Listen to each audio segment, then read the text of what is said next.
পশ্চিমবঙ্গে লাভপুরে অবস্থিত শক্তিপীঠ অট্টহাস। এখানে মায়ের ফুল্লরা রূপের পুজো হয়ে থাকে এবং দেবীর নিচের ঠোঁট এখানে পতিত হয়। দেবীর ভৈরব হচ্ছেন বিশেষ।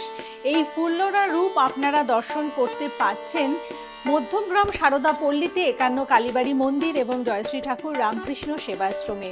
মায়ের এই ফুল্লরা রূপের সাথে অন্যান্য ৫১ সতীপীঠের আরও রূপের দর্শন যেমন আপনারা করতে পাচ্ছেন এই মন্দিরে এসে, সাথে মায়ের পুজোও কিন্তু আপনারা দিতে পাচ্ছেন। এবং এই মায়ের বিভিন্ন রূপ বা জাগ্রত রূপ দর্শন করতে হলে আপনাদের এই মন্দিরে আসতে হবে সপ্তাহের যে কোনো দিনে সকাল ১০টা থেকে দুপুর ২টোর মধ্যে বা বিকেল ৫টা থেকে ৮টার মধ্যে।